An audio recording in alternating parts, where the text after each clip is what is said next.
Hey everyone, and welcome to the Cat B and Andy B Inspired Connections podcast. We're coming to you today, transatlantic from the UK and the US. Without further ado, let me welcome my beautiful co-host, Cat B, and our amazing, wonderful, incredible guests, shining light parents, friends, co-affiliate leader, all that great stuff, Warren and Sheila Gibbons. How are y'all doing today? Good. It's good to see you guys. You look well. Excited to be on with you guys. Introduce yourselves and share with everybody your story. Tell everybody how we know each other. We all know each other because our son Nolan, he's right over Sheila's shoulder there. Our only child passed in August of 2020. He just passed in his sleep. His life was really blossoming and taking off, and his life was getting really excited. He's really super into music and songwriting and music producing and arranging, and so much happened that year. And then one night he just didn't wake up, and that's how we came to meet. I met Andy in the Helping Fathers Heal group when I joined. It was around 6 months after Nolan passed. I was in that first year of the fog and the what does anything mean, and massively disoriented. And I met this guy, and we've become dear friends. And then we got to meet in person at the conference. Yeah. In 22. Yeah. That's when Sheila and I really connected because we're both introverts. Yes. So we both enjoyed not being around other people. Escaping to the pool, and we're there. I was like, oh, you're hiding too. And we met Kat because Kat was one of the early mediums after he passed. Mediums were foreign concept to us. Like, we'd actually been to see Maureen Hancock like several years before. Yes. For fun. One of her live shows. Her shows. Wow. Oh, yes, long before. And that's really uncanny, isn't it? So did you, from the minute he passed, did you get connection, Sheila? I did. When I had gone to see Maureen shortly after Nolan was born, it was because my mother had passed when I was pregnant with Nolan. I was going to try to connect with my mother because I was grieving her and the fact that she didn't get to meet him here. And so, when Nolan passed, it was sort of like, now I need to reconnect to that because the desperation of the moment of like, he can't be gone. I had to revisit this place that I thought I had left behind. He passed during COVID, and we have a dear friend who does Reiki. They came and did Reiki for us in our backyard because it was COVID. And I would say it was pretty much a lifesaver, those early days. I'm so grateful for them. But I was laying on the table getting Reiki, and it was two women at the same time. Both were doing Reiki with me. And I was distraught and grieving and just thinking to myself, where are you? Where are you? And I just had this overwhelming, the wind whipped up, the trees were blowing. It was like he was standing almost on my face. I can't explain like how close he felt to me. And all I heard was, I am everywhere and everything. And it was such a clear message in that moment that started me in thinking like, what was that? And then we've had so many signs since then, that things that I can't explain, and I try to explain them. Right. I'm definitely the type of person that when someone tells me about a sign, I immediately want to go to the place of like, okay, how could this have actually happened? If someone tells me something fell off a shelf, I'm like, all right, do you have cats? Was the window open? Like, and I do it not to disprove it. I do it actually to prove it, if that makes sense.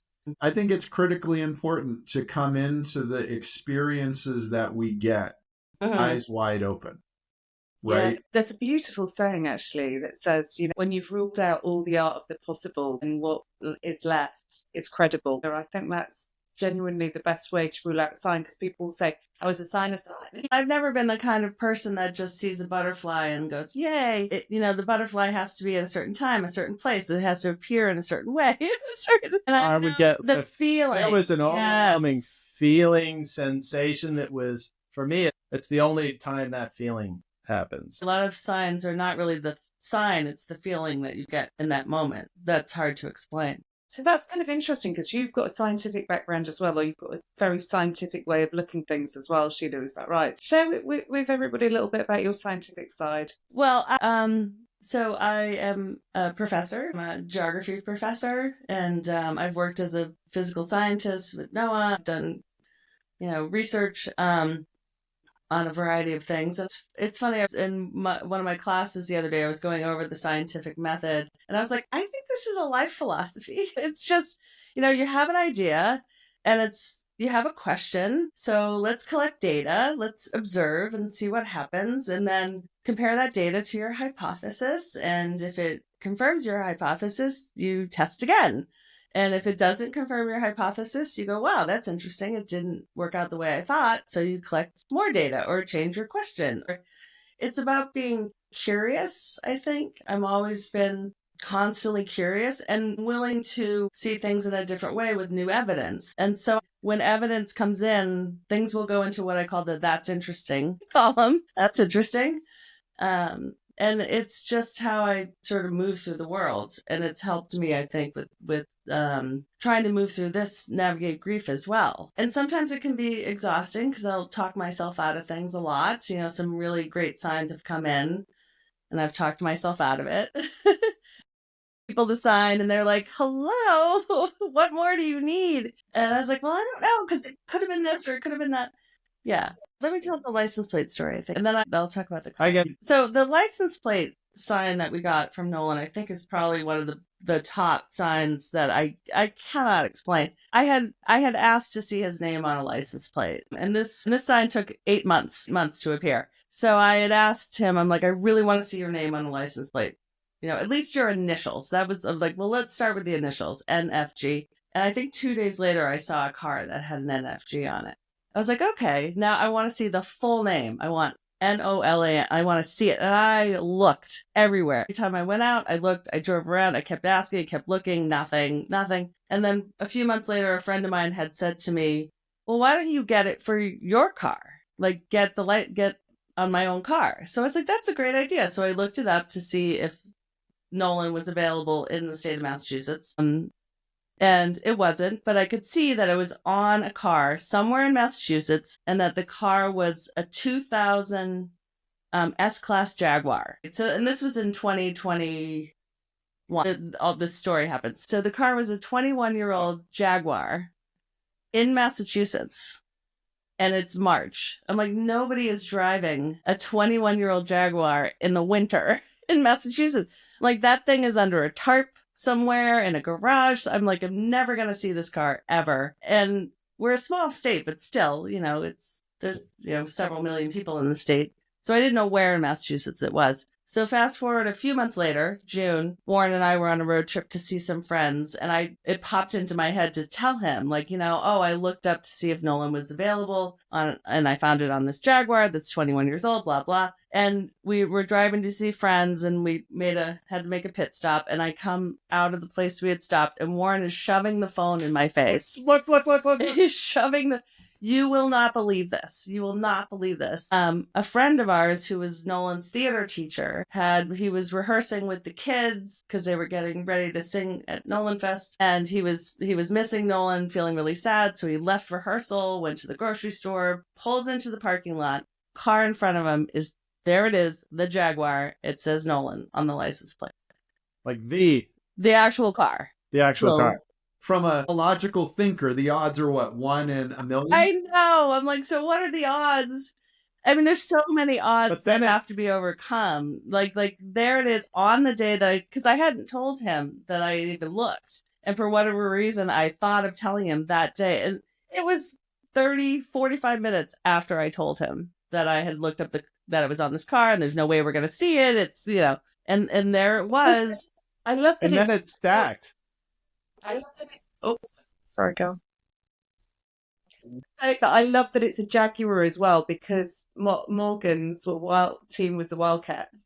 Right. That's so funny. Yeah. And I've still put out the request. I actually want to see this car in person. It's now a 25-year-old car, so I don't know if it's still out there. But it's I know he saw it a couple towns over. So every time I'm in that neck of the woods, I look out for this car. It must have been really profound for the theatre teacher as well, Sheila. Yes, yeah, he loved Nolan very much. Oh yeah, and still does, and is they do really good things about keeping Nolan's legacy alive. Every time they do a show, they save a seat for him. They put sunflowers on the seat because sunflowers they have in his name. Yeah, and the sign didn't stop there because we went to see friends and we were telling them the sign and then we left to come home. And this is what I mean when like the signs from him are always so stacked with so many. It involves other people. It involves other people. Yeah. He's like, Mom needs to be smacked over the head.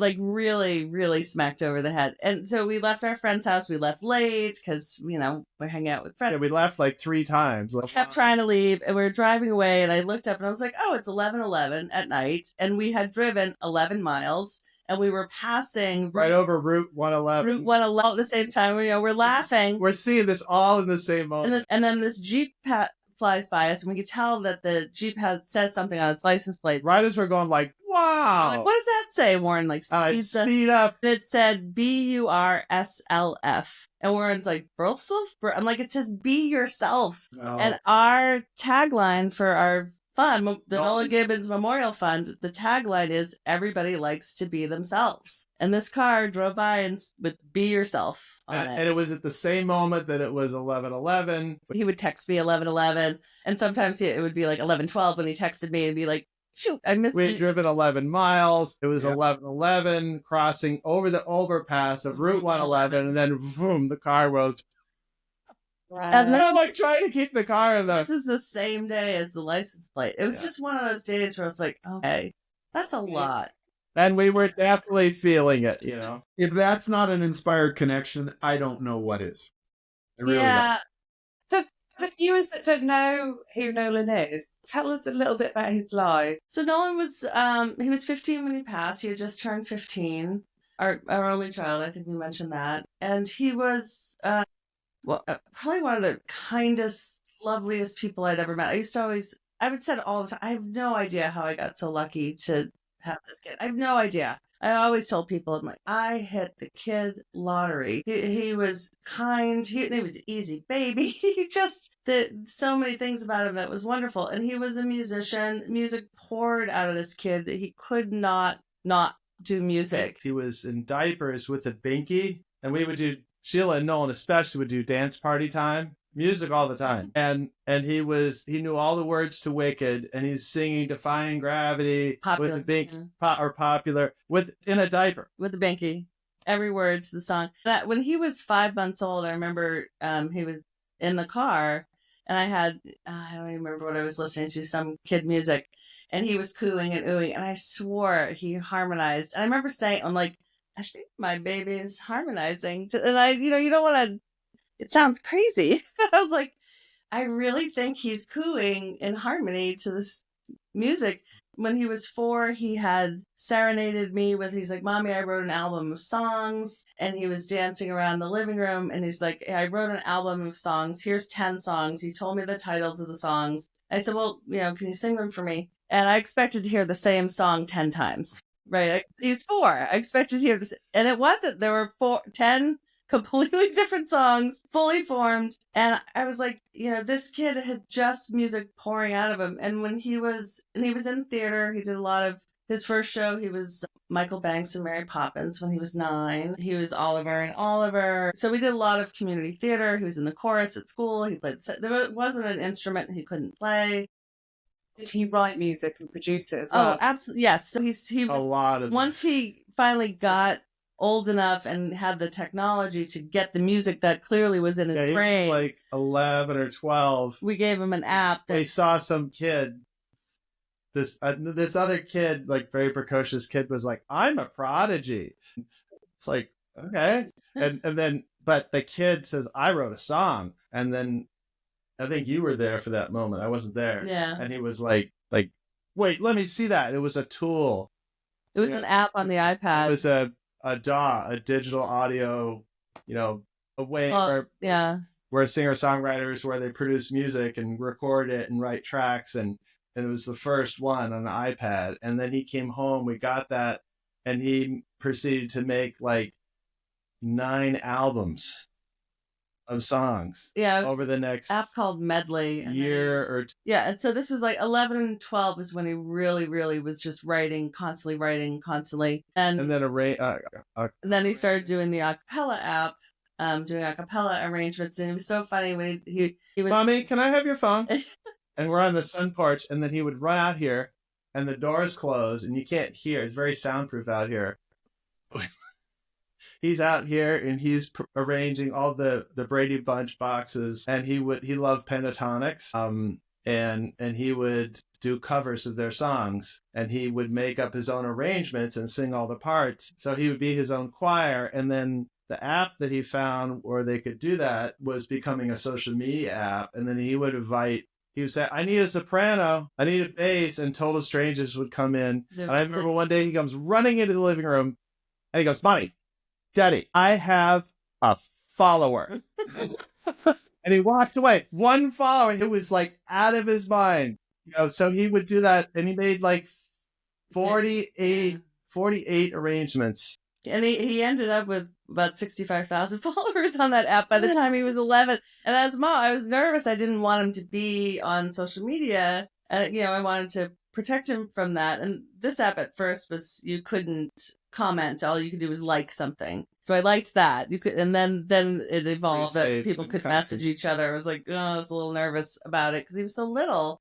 So I had to constantly monitor his social media, but he was connecting with older kids who were musicians, and it really helped him grow as a musician because he needed to hang out with people who could hang out with him. He never had anything like holding him back. Like Sheila was so good at always finding opportunities for him, but like he never had anything, right?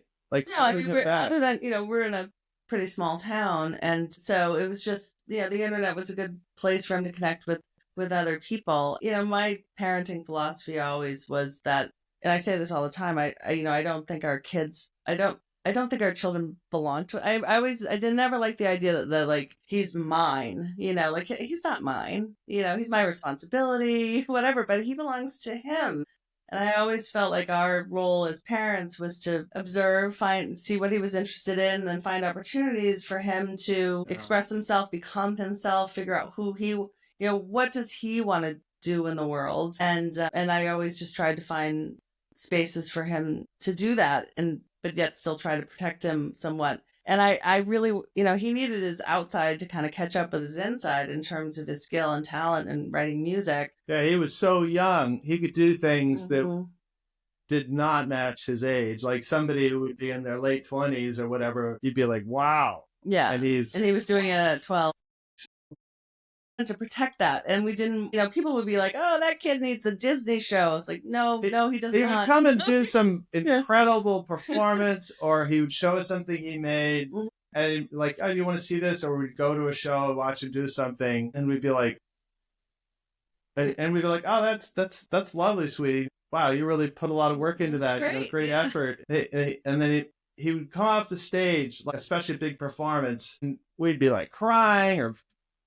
One performed, we were surrounded by strangers. We were in the back of the theater. We forgot to buy tickets. He walked on stage at a Christmas show and just like broke the building with this beautiful song. And then when we saw him, we were like so altered states. Like it was so incredible. Like he held 2,000 people, like this whole performance, and this little kid in his little Christmas sweater, and the strangers around us were sobbing or whatever. And we see him and he goes, Daddy, can I get popcorn? So he would like be this. He's definitely been here before. You guys got to figure out who he was in a past life. Yeah, we've been given some sort of indication. It definitely seemed to me that like he knew things he shouldn't know. And not just his musical ability. I mean, like as a person. Yeah, like you want to talk about that? He was just one of the kindest people. He got bullied a little bit in elementary school. He's sweet, sensitive kid. I remember him coming home off the bus one day, probably 3rd grade, 4th grade, and he was crying and because he had been bullied. And the kids at school, he's like, Mommy, they're all calling me gay. They're using the Q word and the F word and all sorts of words that I was horrified that kids were calling him. And he was sad, and he's like, but I don't know what to say because I don't think gays if I say I'm not, they'll think it's bad. And he was more upset that was being used as a bullying term than he was at being. He was confused by it. He's like, why is that an insult? Why is it? He was more upset that was being used as an insult than he was at anybody being mean to him, if that makes sense. And he was 8, 7, like really sort of attuned to that space. Like he knew who he was and just really did not like bullying of any kind. I mean, he really broke his heart when people were mean to each other. He really had a hard time when people were mean. It really confused him. As you know, same to be honest, same. You know, Warren and I kind of breached this. We talked about it once, the similarities between Nolan and Josh. Josh was very much like that. He was always on the cutting edge.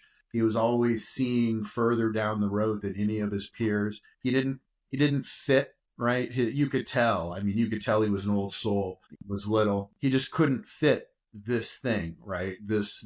So, and Warren and I talked about it very briefly. These ancient old souls that come in to be our kids, to make us young souls elevate, up the ladder. I mean, I'm sure that's how it is. I'm sure my kids, our kids are looking at us going, yeah, they're so cute. They're trying so hard. I remember one day I was in a grumpy mood, and I would get like slammy with drawers and cabinet. I'm 57 now, and this is like probably the year he passed, the summer he passed, and I was like slamming things around, and Nolan walked into the kitchen where I was being grumpy, and seeing his face brought me to the moment of awareness of that I was being that. And I love Nolan. And so all of a sudden I, woke up and saw that I was doing it. And I definitely didn't want to do that to him. And I said to him, I'm sorry, buddy. Daddy's kind of a grumpy a-hole, right now. And I don't even know why. And he goes, that's okay, Daddy. That happens to me sometimes too. Like, very matter of fact. Like, very subtle but compassionate. And yeah, I always said he just was a better. I'm like, this kid is a better human than me. Like, he just was. He had a reputation too that we didn't really know. I didn't know. I suspected, but yeah, it kind of lines up, but I didn't actually know it back then. Like there was always so much happening, with Nolan, all these opportunities and all this cool stuff. But after he passed, like all these kids from these different communities would come and say like, Nolan is my first friend. And like we learned that he like made it his job to make sure people felt welcome. He would seek out the person who was sort of off in the corner. Especially anybody disenfranchised. He was at camp or at theater or whatever. He would always seek out the person who looks like they feel left out. Like awkward. Would beeline to them, and there was a kid in one of the communities that I remember seeing, who I remember seeing the kid the first time, and I later learned, I had this. I was like, oh, who is that? And I saw them, and they just seemed. It was obvious to me. I could see them trying so hard to fit in or to be themselves, or it was so uncomfortable just witnessing. And I didn't know them. And another kid, Nolan's age, and then that kid came out to Nolan as trans, right? Sure. Yeah. I'm not sure. I think I know what you're talking about. There were multiple kids that did that. Yeah, so I was going to say multiple kids, yeah. And then after he passed, I found out that they had like secret handshake, and I had no knowledge of a friendship. And I was the dad who would bring him to rehearsal, and I would stay.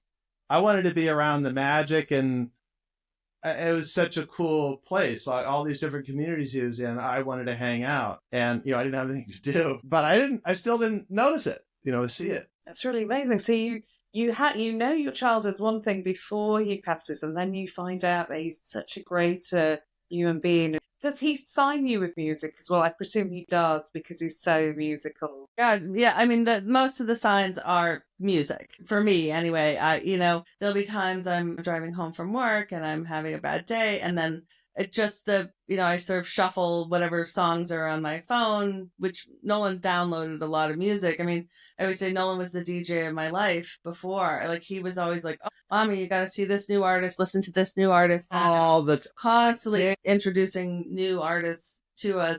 Comedians. And then the songs will just come up in such an order that I can't explain. And then there is actually one song that is, well, actually two, that are kind of a big sign for us, and when they come up they always make us laugh, and it's Tom Jones, What's New Pussycat, and It's Not Unusual, both. And it was because he had another long story, but he had changed my alarm on my phone to be What's New Pussycat, so like I It was from an inside joke. He was always bringing comedians to us. Yes, it was based off a John Mulaney skit. I don't know if you know who he is, but so Nolan thought it was funny to change my alarm on my phone to "What's New Pussycat," and so sometimes that song will pop up in the weirdest like when places. He wanted to go to Acapella Academy, so Nolan was super into acapella, like I was talking about, and then he was super into pentatonics, and then like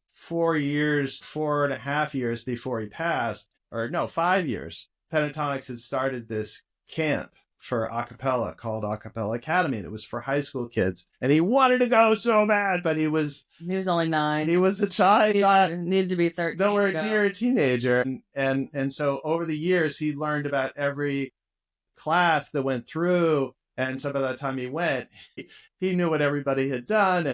But anyway, so after he passed, and he said it was the best 10 days of his entire life. And he only got to go once. When he went, and he had a really amazing fall. He went in the summer of 2019 and then was accepted again in 2020, but because of COVID, they had to do it virtually. So yeah, and so after he passed, we went to California. It's a whole other story. I know. While we were there, we were like, I want to go to the campus of Acapella Academy because it was so profound for him, find your tribe. And we wanted to spread his ashes. Just a little bit. On the campus. Just a tiny bit. And it's a crazy story, but I owe to the whole thing, but it was a lot of signs. And then when we were done, we were like, all right, it's time to leave. And all right, we were done. We kind of got away with it. There was a whole thing about getting past the guards where they wouldn't let us in. And, but we go and we get in our rental car and we're like, we did it. And we felt really great that we did it and the way we did it. It was a sunrise. It was beautiful. It felt right. And we even had gone on the hike that he had gone on and recorded video so we could watch the video and turn around and be where he was in the moment. We left the rock. And so it went really well. And we get in the car. Not unusual to be good looking. Tom Jones, which is this like blaring. And it was pretty, it was very emotional. And I was really sad to be there. And I was sad that he couldn't come. Not on our playlist anywhere. And then get in the car and It's Not Unusual comes up. So we start laughing, because that's something he would want to make us laugh, and we need to edit that part of the story out because I think that, I know you'll edit this part, but I think it's not legal for us to put his ashes where we put them. So I don't know. And it was in the mountains above campus. It wasn't on the anyway. No. Hey, I have a question for you, Warren, if you would like to be on the hot seat for a second. Talk to me about helping fathers heal. What has it meant to you? I mean, how has it changed your walk? I mean, the experience of having Nolan pass was so confusing. And I mean, it was the hole that was created, the Nolan-shaped hole in our life, made us quickly realize how good we had it when he was, it was so disorienting. And helping fathers heal, I mean, next to you. Oh, thanks. It's been the most profound source of healing because there are so many other dads that I can borrow from, whether they're new, they're super early in their journey, or there's someone who's way down the path. Like when I first joined, I remember seeing Andy's face. Sorry about that. No, I was like, oh, I want to be friends with that guy. Like when he would talk, and we've become friends. And I describe Andy as like a male version of Sheila, because they're both introverts and they both have this incredible deep. I'm not even going to do it justice with words. You both have this way of seeing things that are so much bigger view. I like to say the world needs that. I'm a systems thinker. I see systems, interconnection thing. I don't know about you, Andy, but no, I'm a big why guy. It's like, okay, Josh just knocked something off the bookshelf, and okay, how? Why? What does that mean? That's my big thing. What does it mean? Like, you know, when Kat and I did our first readings, I mean, she got it 1,000%. Not one thing was wrong in the entire reading. And I'm like, okay, excuse my French. How the fuck did that happen? All right. She's in England. He died in California. And she goes, I'm in a car. And I won't go through the whole thing, but she's like, I'm turning left. He turned left. I'm turning right. He turned right. And then I feel like I'm hitting a tree, or I forget exactly what it was. And I'm like, she just described exactly how it happened. It was never on Facebook. It was never put out. It wasn't in a book. It was nothing. And so at the end of that reading, my whole life changed. My whole cosmology changed. And I'm like, how? What does that mean? What does the ability to be able to make those inspired connections, the signs that we get, all of that, it means something. I don't know what it means, but I would love to know. I mean, I love that story because you've weighted so profoundly, but it's the fact that it's pulled in the theatre guy on the same day as well, and then you've had the series of the ones when he used to text you 111. I mean, that's just phenomenal. It's phenomenal. Sheila, did you grieve the same way as Warren?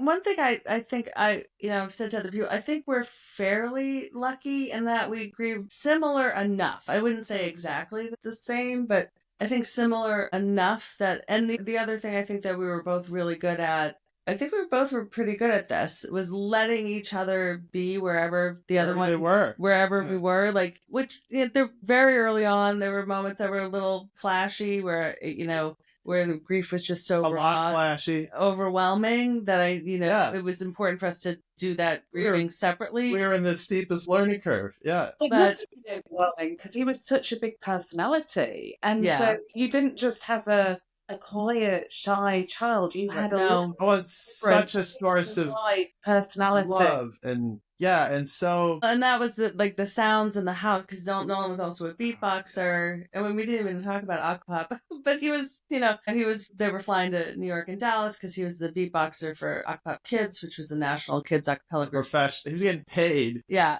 that to make music, put together and produced by the founders of Pentatonics. But so he had just this big life, big presence, and the sounds in the house. His ukulele was on him all the time, and he just would wander through the house beatboxing or singing or whatever. And so the silence was really hard. Crushing. Or I remember someone touched his ukulele, or someone touched the piano. Some people came to the house, like lovely, wonderful, awesome in the days after Nolan, and then played the piano, and I was like, it was just such a... It was like daggers. It was like, and, well-intended, innocent, of course. But that's part of the early times. And people mean well, still it's still hard to hear, so his ukulele is hanging on his wall, and it's, hasn't been played in 4.5 years. And it's just such a huge hole. Like, you can't even explain. I say all the time, like, we have the front row seats to the best show on earth was watching this kid become. And I remember thinking, he included us, but I mean, as typical human, teenager is getting ready to separate. Part of the awkward a teenager, is getting ready to fly, leave, and go do their own independence. I remember just sometimes it goes difficult or embattlement and things, but he never.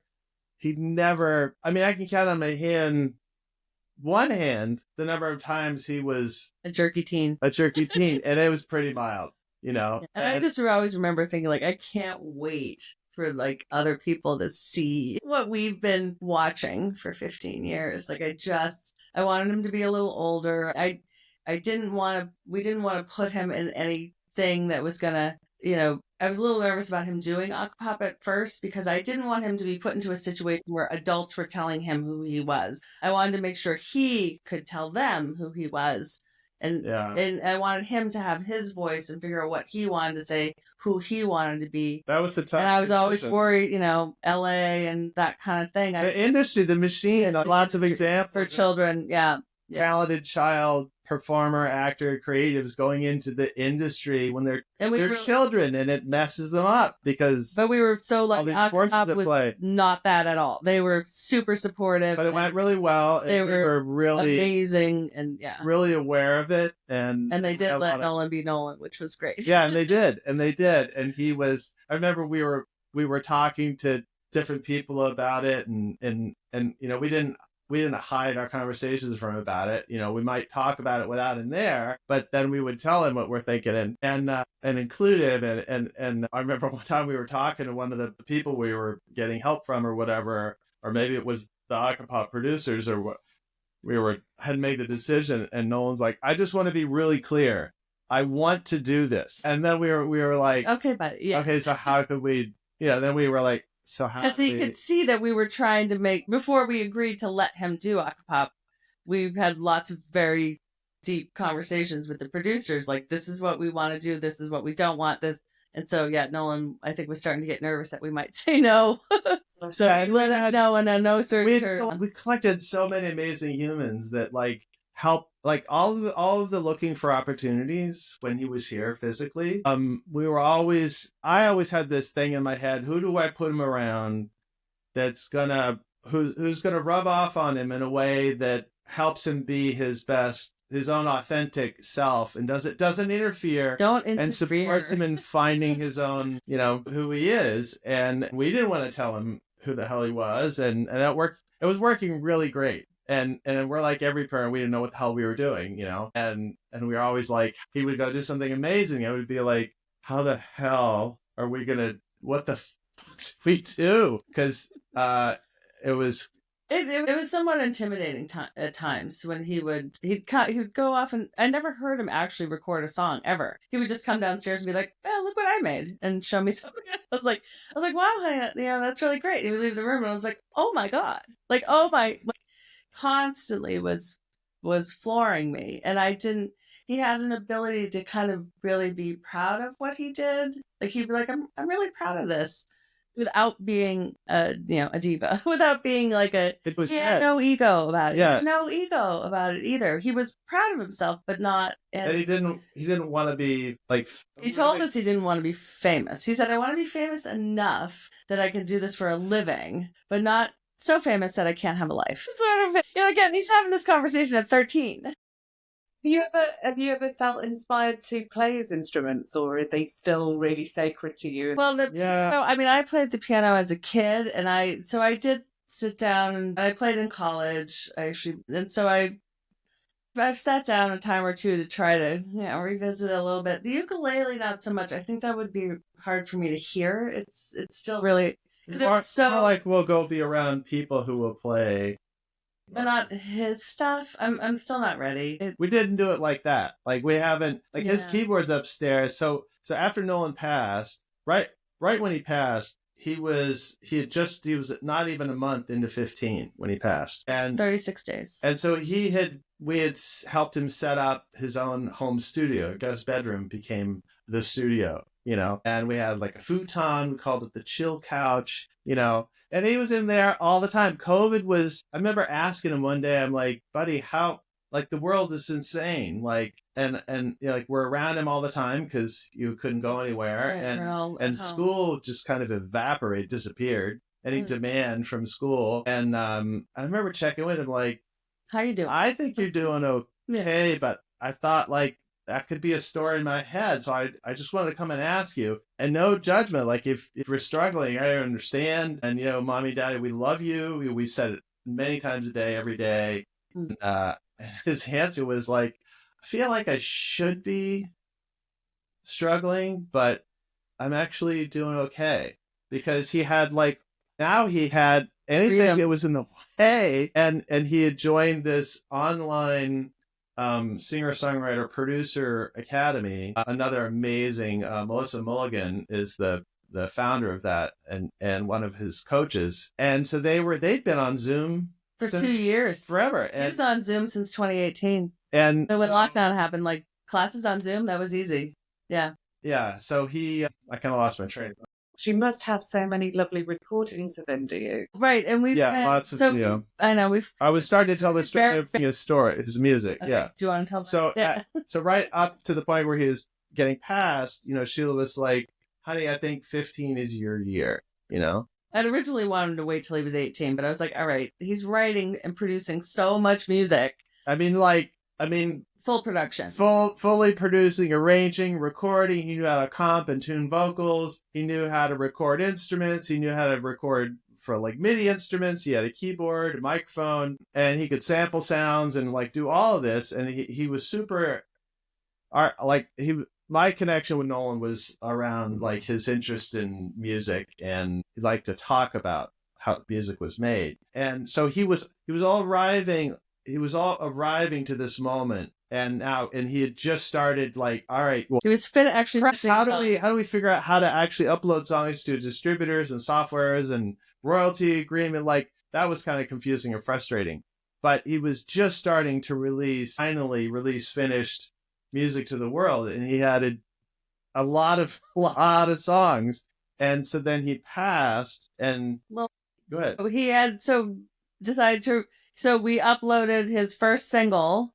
Like, hey, we're gonna release songs, put it on Spotify, Apple Music, Amazon Music, all streaming platforms. Uploads. And we have to upload it, and then you have to wait like 6 weeks for it to actually go live on all the streaming platforms. And so say, pre-save my song. It comes out on this date. You know, like. And he was getting ready to do a lot of social media to promote, like, my first song's going live. And so he was doing, Instagram posts, and it was set to go live on September 2nd of 2020. And he passed August 18th, 2 weeks before his first single went live. So he never saw it out there. And so, we have continued to release his unfinished music.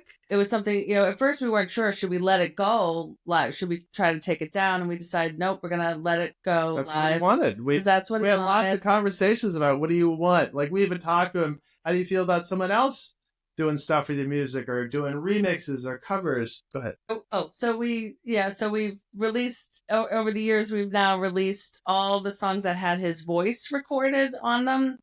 I think there's 10 so far. Most are originals, some are covers. We weren't sure if we should try to finish because we just kind of put them out as finished as they were. And then as he left them. Like, we know he would have done more with them probably. And then the last round of songs we did, he had fully produced but never recorded a vocal. So we asked some of his friends to do the vocal track. So we released 3 of those last year. Yeah, that was like September. Last summer. Not last September, but September before. We were like, we'd kind of taken a year break from working on his music, and we were like, it's like a whole story, but we realized we're ready. And so I call that phase 2. And so now, like, phase 2 is where we're working on songs where we don't have Nolan's vocal on it, but there are all these other songs where they're like fully fleshed out. Like, a demo is often like a crappy napkin drawing in a bar, like version of a song and a melody and an idea and an incomplete idea. And Nolan's demos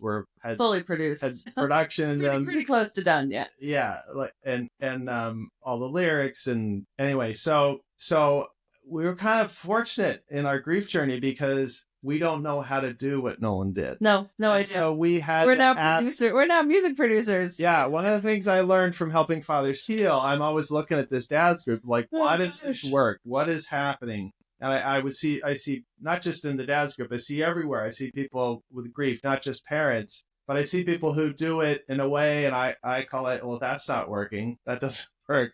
And then I see people like, wow, what do they do? Because that looks like it's working with that person. And some people would say, like, our founder of the group would say, like, there are no rules in grief. And I love Mike Edwards because we wouldn't know each other, and if it weren't for him. And yeah, this podcast wouldn't happen without him, which is weird to think about. Yeah. And I didn't have met all of you had it not been for Mike. Yeah. Yeah. And you, this is amazing because Kat helped him. I've learned from listening to the podcast how you helped him start it or encouraged him.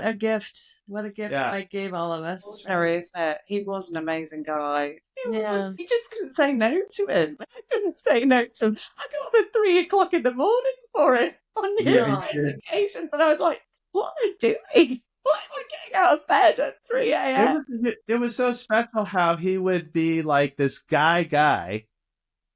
Right, it's so perfect. He could be a charmer. Yeah, well, I mean, the way I met him, granted, I was, in the first year of after my son had passed, but I'm this kind of guy, but then he's starting this grief group for men because men do grief differently, and men tend to arrive at this moment where like women are good at connecting, women are good at talking about feelings, women are good at taking care of themselves. Women are good at nurturing relationships. I'm sorry, I just mean compared to men. But this is a whole other conversation. Sorry. And so men arrive at this moment where, with varying degrees of like this toolbox that'll have like shitty broken tools in it, or I got a toolbox, or they'll be like, toolbox? They have no tools of self-awareness or any awakening or personal responsibility of the crap they've been through or trauma or lots of it. And so like, I remember Mike saying like, there are no rules in grief. And I would hear that and I would be like, I remember I wanted somebody to tell me what to do. Like, cause I was so lost and I wanted somebody to tell me, yeah. And so now the way I do it, I would say like, both are right. There are no rules. Like, you need to do what you need to do when you do it your way. I said, but I've learned some rules of thumb that when it works, like a decision to heal, this is just what I've collected for me. A decision that I want to heal. Find your tribe. We need to talk about what we're going through way more than we realize it, especially the dads. We need to get help. Not one help. I'm still collecting sources of help after 4.5 years. We need lots and lots and lots. I would say you gotta help. spread the net wide. Yeah. Because I think grief is, well, at least for me, I'm gonna say for me, it's insatiable.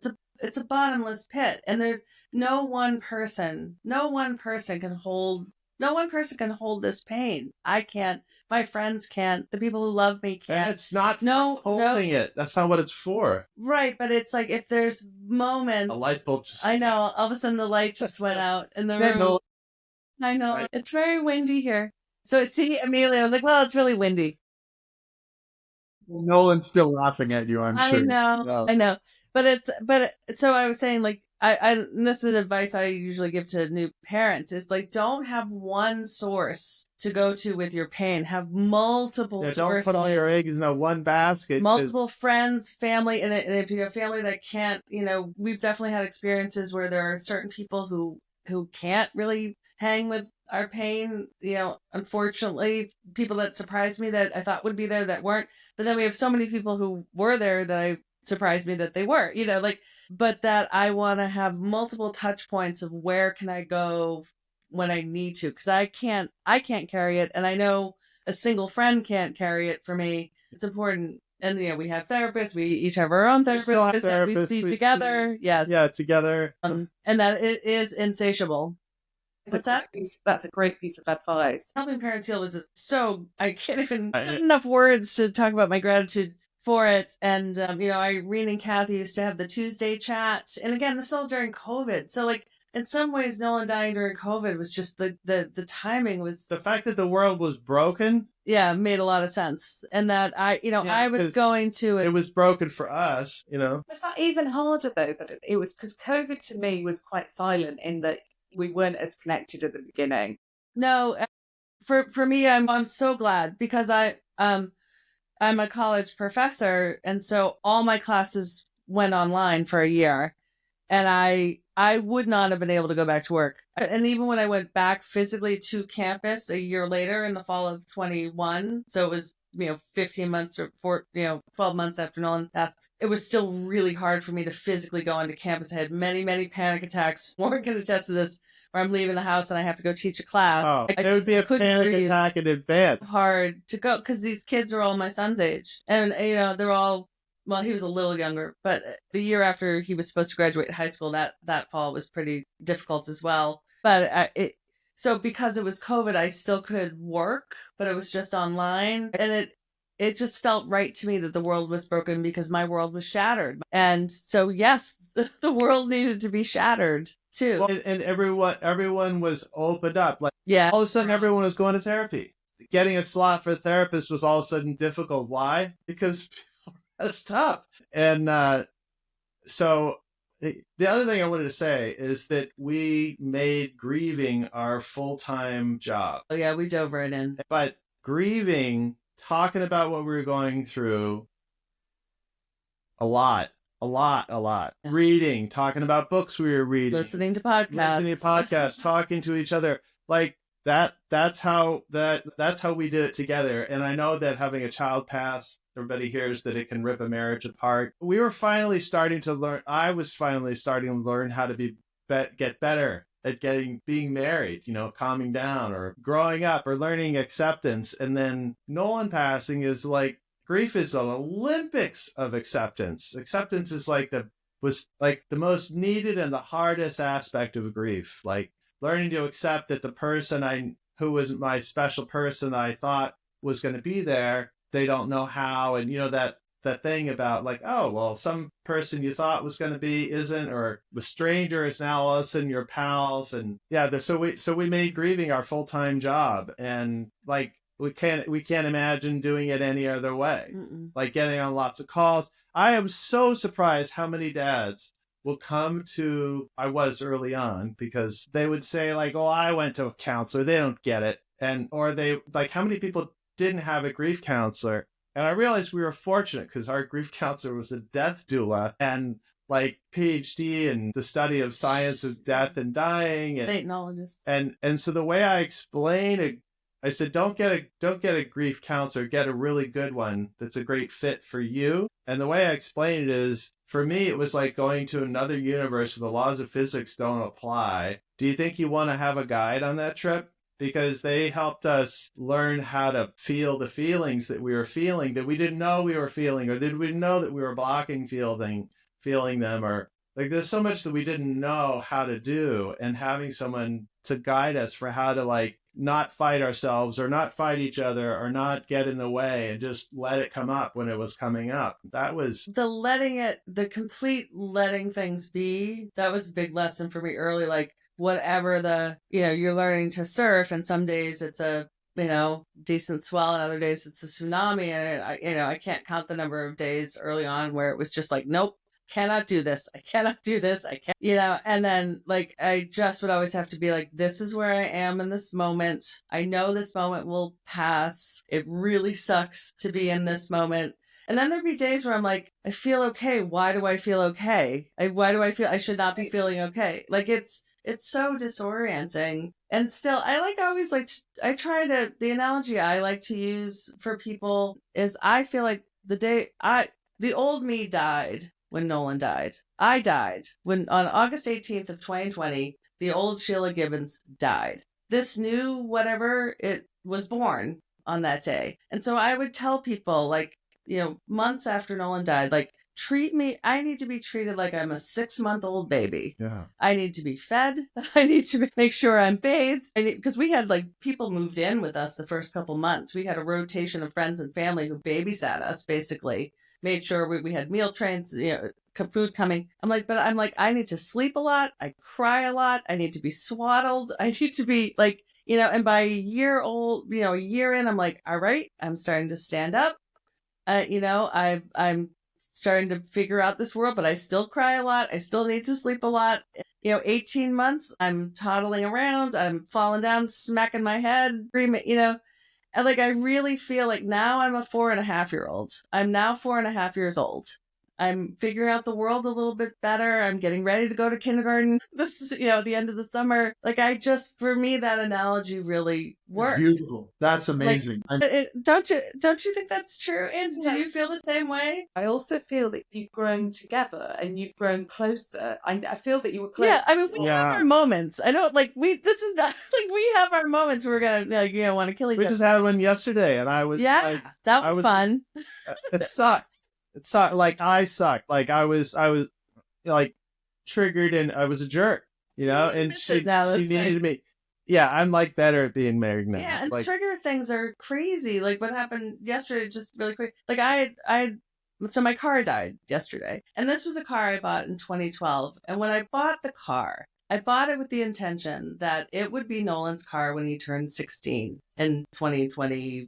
So when I bought the car in 2012, Nolan was 7, 8 years old. I was like, all right, I'm going to buy this car knowing that it'll be a hand-me-down to my son when he gets his license. He can drive it back and forth to high school. I'll buy a new car, right? And of course, he died at 15 without ever learning how to drive. And so I continued to drive this very old vehicle for a long time. Like, oh my God, this is not to mention, not just bought it with the intention for just all the memories and driving him to rehearsals, him falling asleep in the back seat. Like so much wind. Yeah. And again, I remember I said he was the DJ of my life. Like he knew music. And the way Nolan and I listen to music together is very different. They're totally different. Like Nolan and I would like to listen to the music. The song's on, you listen to it. Anyway. It used to drive Nolan crazy. Be like, Dad, anyway. So the car finally died yesterday. I took it in to get it, and then the repairs were, so I had to immediately buy a new car on the spot. And I was like, and the grief of this, it's just a car, right? But it's not just a car. And I knew it was coming. The car was 13 years old. I knew this was coming. And I had to go buy a new car, say goodbye to my old car, clean out all the crap that was in there. All by myself because Warren was just not having it. He was not. You know what I just realized? That I had just... A little therapy session. I had just gone through... Nolan and I spent all this time in this big truck that I had. And he named it... I said, should we give it a name? Some people do that, right? And he was like, how about Truckee? And I was like, all right, you're hysterical. Truckee it is.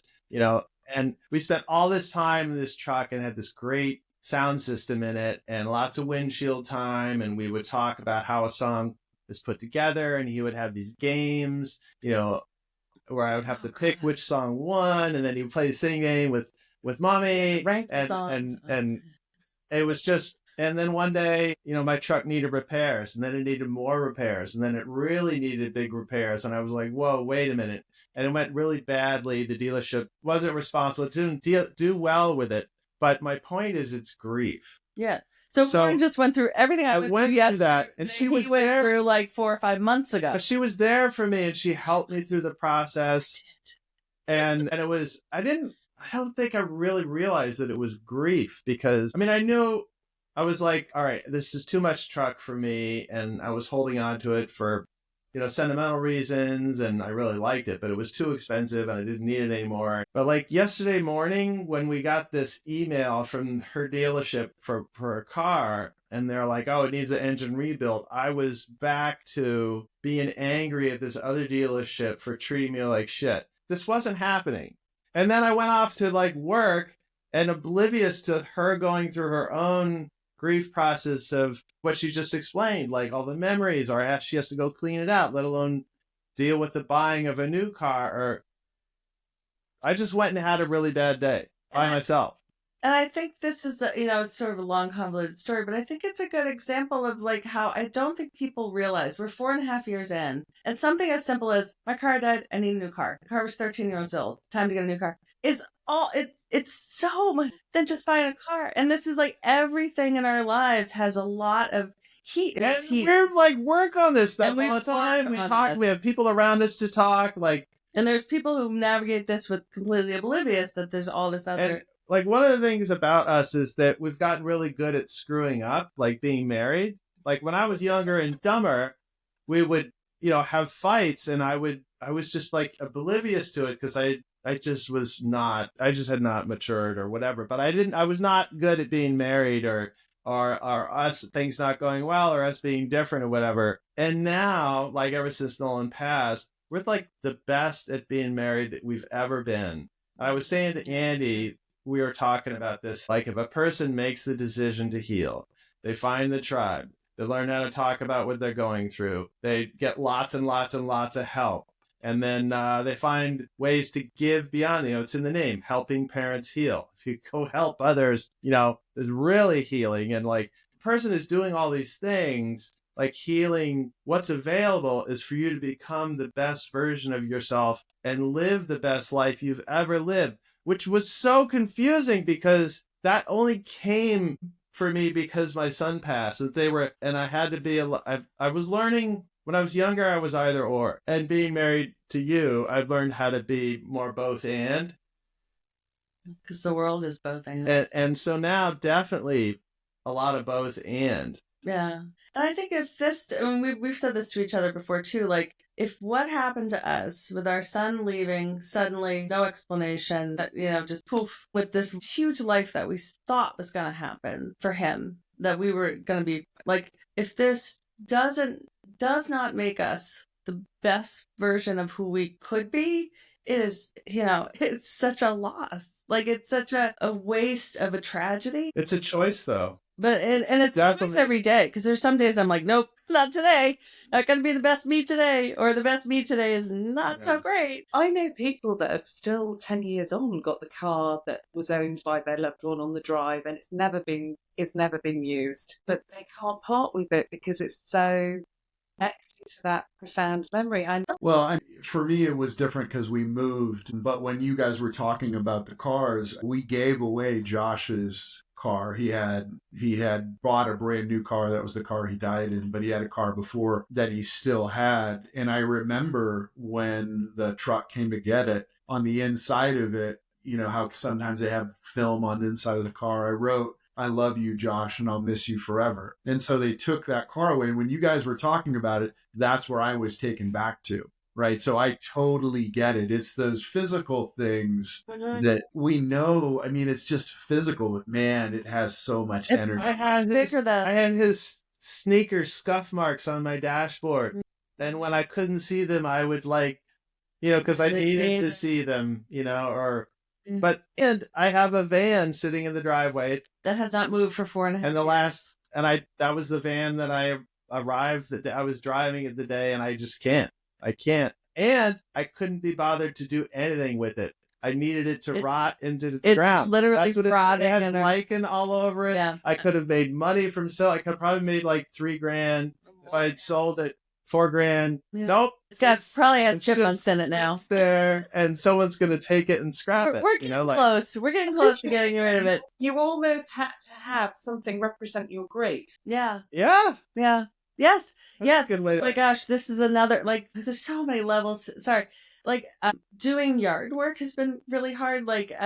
So the landscaping in front of the house, we mow the lawn. That's it. And I have so resisted, the bushes need to be trimmed, and our neighbors are great. They're immaculate. Beautiful. And we have just let it go. It has grown over, whatever. We mow the lawn. That's it. The bushes are, and I've why can't I get myself to, and I used to go out and I would garden or plant tulips or whatever. And I realized there's part of me that I want the visual representation of my pain for people to drive by my house and see sad people in pain live there. Our front steps have the kicker boards. Yeah. It's like track stacking with crappy vinyl railings or whatever. It's all rusted. And the kicker board is white with whatever crappy nails, or we throwing ice melt down, and it's rusted them. So it looks like our steps are weeping. And we've known it's been there, and we don't do anything about it. And it's not really it's conscious that I want it to. Yeah, it's not conscious. But it's more that I can't find the motivation to fix it because I want there to be this outward representation of my pain. It doesn't make any sense. I know it doesn't make sense. Oh, it makes perfect sense, actually. Yeah, and I know someday we'll do it. But it's almost like I don't want my house to be beautiful because I don't want people to think I'm okay. I don't want people to be like, good. The Gibbons are fine now because we are never going to be fine. We're never going to be fine. We're going to be the best. Air quotes, fine. Yeah, what the hell is that? We'll be a new version of fine, a new whatever this is. But I'm never going to be the okay I was before my son died. Never. It's not going to happen. In your car dying yesterday. Yeah. I use the word dying. Yeah. But she'd come to the decision, well, I'm not going to buy a car like a year ago or whatever, 6 months ago. I think, if we had to spend $2,000 or $3,000 to fix this one up over the next year or two, it would be way less expensive than buying a new car. So blah, blah, blah, whatever. And then poof, one day, oh no, car has to, today, not no preparation. It was so fast. Yeah. And then this morning, seeing the car, kind of like being rushed, right?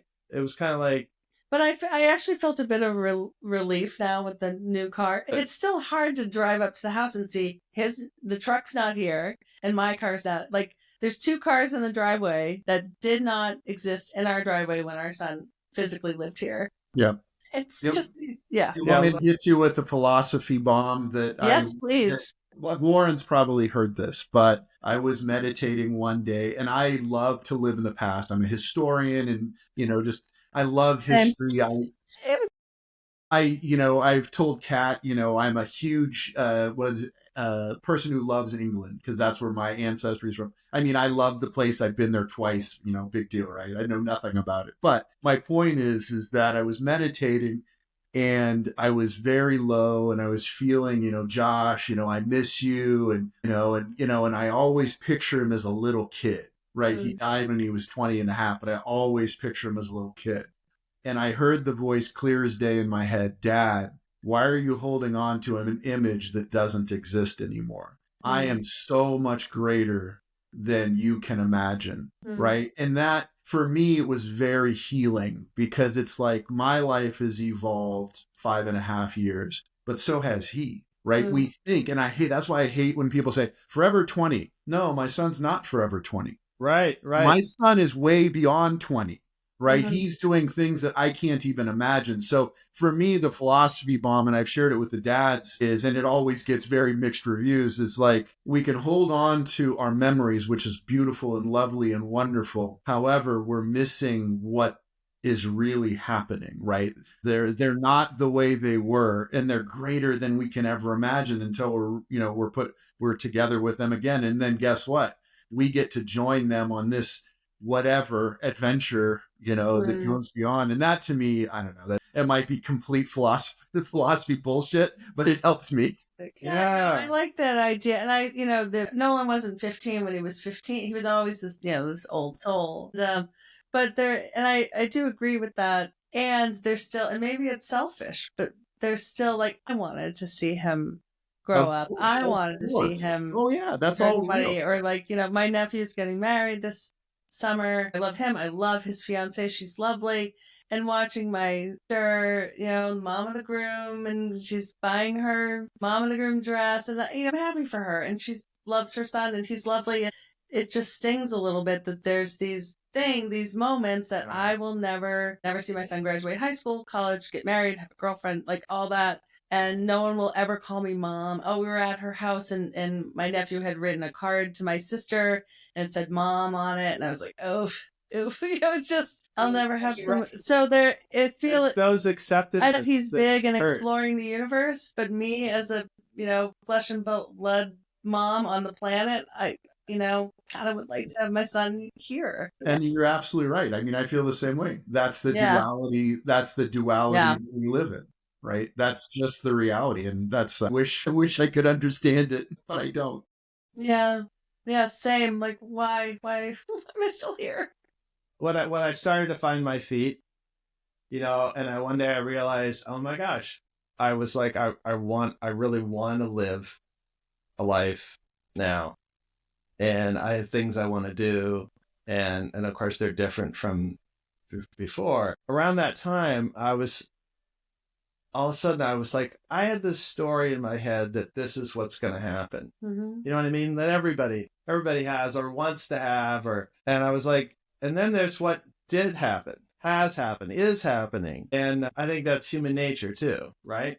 Like we're disappointed. I thought that, and I remember early, my friend Steve Johnson, they had child pass, I think. And I called him like in the crazy early, like telling people, like crazy early days. And I called to tell him. And I said, I thought that we were going to started to describe the life we were supposed to have. The story that I thought. And he interrupts me and goes, says who? Yeah. Like the fucking honesty.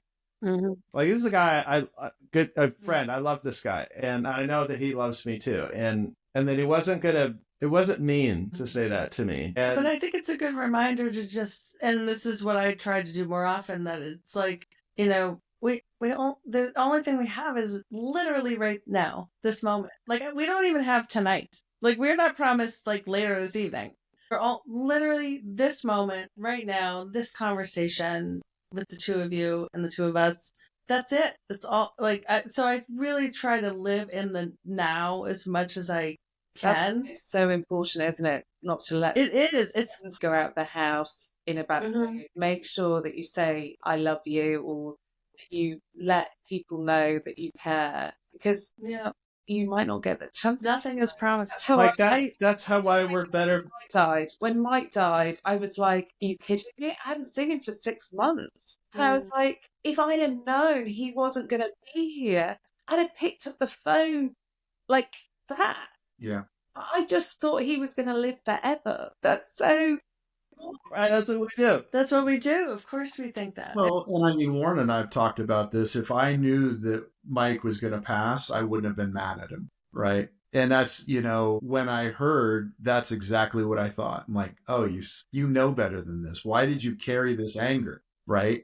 Because we're human. We're human. Yeah, now we're just stuck with it, right? Because we're human. Yeah. I think being human's hard. I say it to my students all the time. Like, being human's hard. It's just really, really hard. Being a good human is hard, I think. Yeah. Well, yeah. This physical reality it's a tough gig. It really is. Well, apparently we signed up for it. Signed up for this shit. And sorry, but I really I want to smack that person who agreed to this. And yeah, so I used to have two life philosophies that I would tell Nolan all the time. And one was that I would tell him all the time when he would go on Aquapop trips. I'm like, enjoy the crap out of this moment, because I used to tell him all the time, nothing lasts forever. Nothing good, nothing bad. So if things are bad, hang on, because it won't last. If things are good, enjoy the crap out of it, because it's not going to last either. And that was like a core philosophy for me until Nolan died. I was like, ooh, well, some things do last forever. Like him not being here is going to last forever. But the other philosophy I had was that if you don't get something that you really think you want, like something you really want, and I know this from experience. I'm a scientist. I have data to back this up. In my life, there have been moments where something I really, really wanted, or I thought I really wanted, a job, a house, something, and I didn't get it. I always got something better later because I didn't get that thing. I remember telling him this when he didn't get a part that he auditioned for. And because he didn't, because he did not get that role, he got a different role somewhere else, and it opened. We have lifelong friends. These are the people that help us put on Nolan Fest. Yes, and so those two philosophies were so key to core my foundation. And then when he left, I just was like, I don't know if I can go back to those philosophies anymore.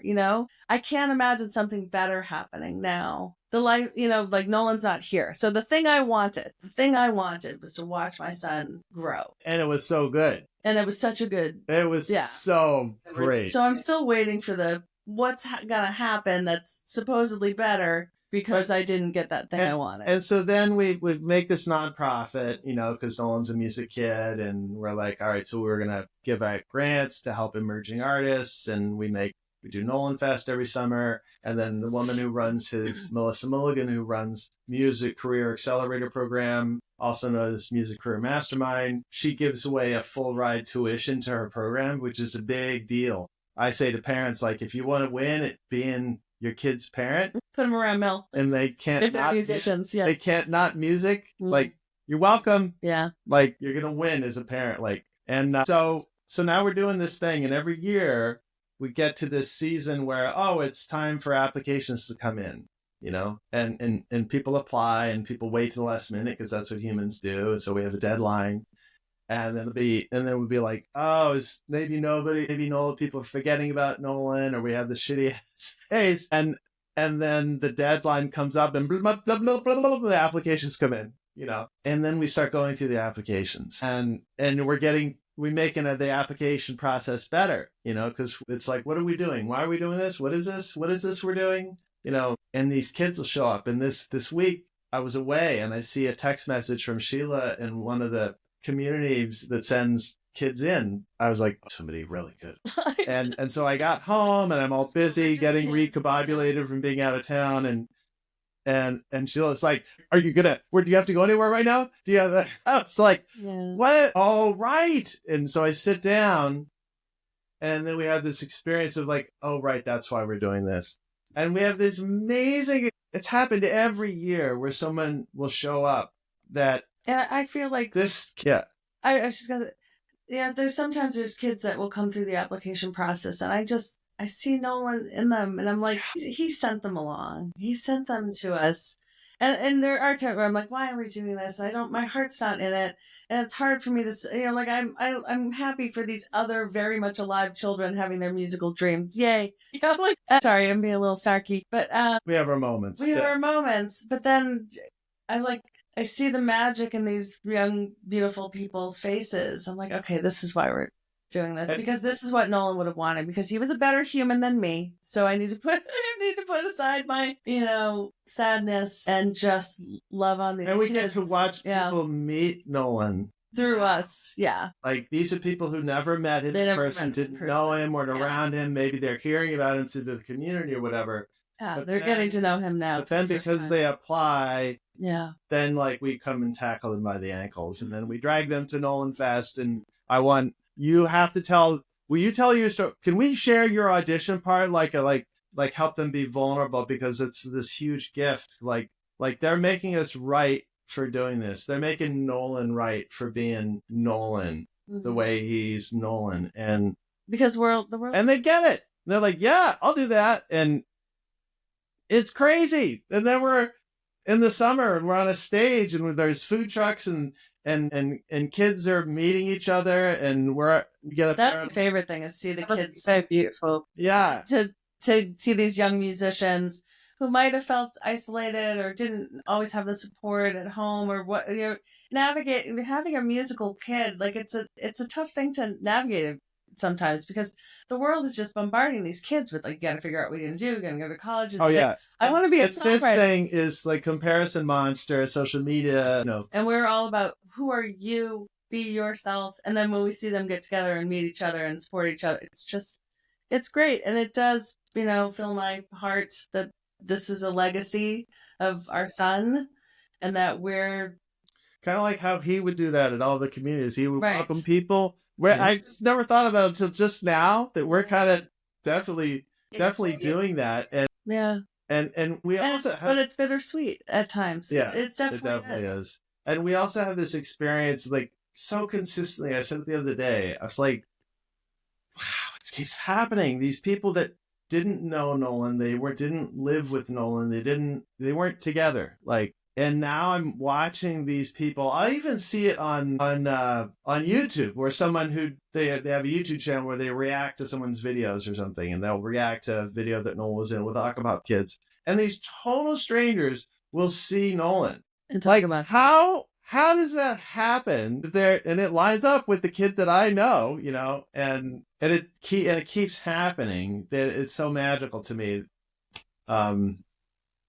He's still touching people, even though he's not physically. Exactly.